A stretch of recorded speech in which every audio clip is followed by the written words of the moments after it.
जी भैया नमस्कार प्रणाम। आइए आज म्यूजिक और रिकॉर्डिंग स्टूडियो थावे में हमारे बड़े भैया भोजपुरी की में एक अलग पहचान बनाने वाले गायक अमरजीत यादव आए हुए हैं। नमस्कार भैया लोग, प्रणाम। आज आप लोगों को लाइव गाना कुछ सुनाएंगे। कुछ हम सोचे कि मनोरंजन के तौर पर कुछ हो जाए। आइए आप लोग को पहले गाना सुनाते हैं, फिर कुछ होगा। और बहुत ही सौभाग्य की बात बा, बहुत ही खुशी के दिन बा कि आज हमने music world recording studio Thawe में आज आए बने। हमारे म्यूजिक डायरेक्टर बबलू बवाली जी हैं और हम आज इसी स्टूडियो में विराजमान हैं। हमको खुशी है, आप लोग हमको देख पा रहे हैं, हम आप लोगों के बीच में कुछ गा रहे हैं। अगर अच्छा लगे तो आप लोग चैनल को सब्सक्राइब कीजिएगा, शेयर कीजिएगा, अपना आशीर्वाद हमेशा बनाए रखिएगा। आइए एक सामाजिक गीत। अरे ऐसे तो दुख बहुत के बात जिंदगी में, अरे पैसा के मोल बाकी यही जे बुझाता, अरे निर्धन के रोग जनी दिहाए विधाता, निर्धन के रोग जनी दिहाए विधाता। ऐसे तो दुख बहुत के बात जिंदगी में, पैसा के मोल बाकी यही जे बुझाता, निर्धन के रोग जनी दिहाए विधाता। अंतरा है देहिया के तो बिकसहूं भूखिया मिटावे, खट के गरीब अपन इज्जत बचावे। देहिया के तो बिकसहूं भूखिया मिटावे, खट के गरीब अपन इज्जत बचावे।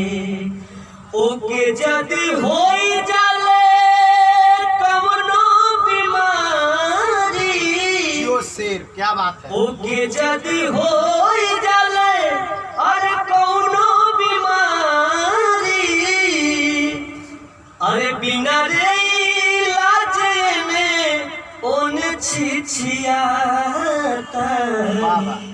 अरे निर्धन के रोग जनी दिहाए विधाता, निर्धन के रोग जनी दिहाए विधाता।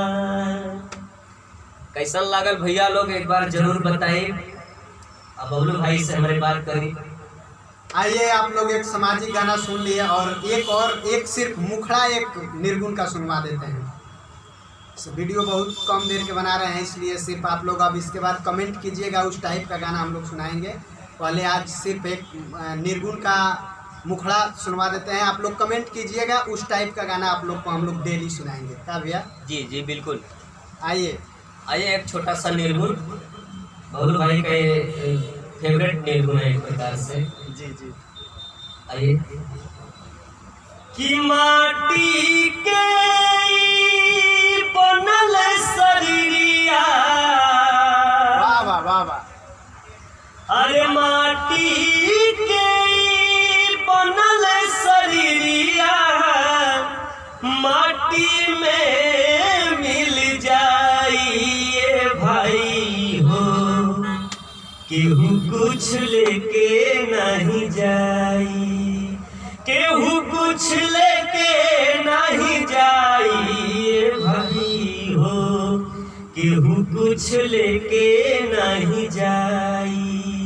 माटी के बनल शरीरिया, माटी के बनल शरीरिया, माटी में मिल जाइए भाई हो, केहू कुछ लेके नहीं जाई, केहू कुछ लेके नहीं जाई ए भाई हो, केहू कुछ लेके नहीं जाई। पाप पुण्य के दुई गो डगरिया, जे बनी जे कर मुसाफिर, मुसाफिर जे बनी जे कर मुसाफिर। पाप पुण्य के दुई गो डगरिया, जे बनी जे कर मुसाफिर, मुसाफिर जे बनी जे कर मुसाफिर। धर्मराज के धर्म कटा पर, धर्मराज के धर्म कटा पर, नेकी बदी तौलाई भाई हो, क्या बात है। केहू कुछ लेके नहीं जाई, केहू कुछ लेके नहीं जाई भाई हो, केहू कुछ लेके नहीं जाई। भैया लोग आप लोग इस मेरे चैनल को सब्सक्राइब कीजिएगा। AY music Amarjeet Yadav official channel है, और आप लोग को हर गाना सुनने को मिलेगा मेरा भाई का, और सिंगर का भी मिलेगा। मेरे स्टूडियो का जितना लगभग अच्छा गाना होगा सब आपको सुनाया जाएगा। और आप लोग कमेंट में बताइएगा किस टाइप का गाना सुनना चाहते हैं, उस टाइप के लाइव हम लोग सुनाएंगे। आज बताइएगा, कल सुनाएंगे। ठीक है सर, नमस्कार, प्रणाम, नमस्कार।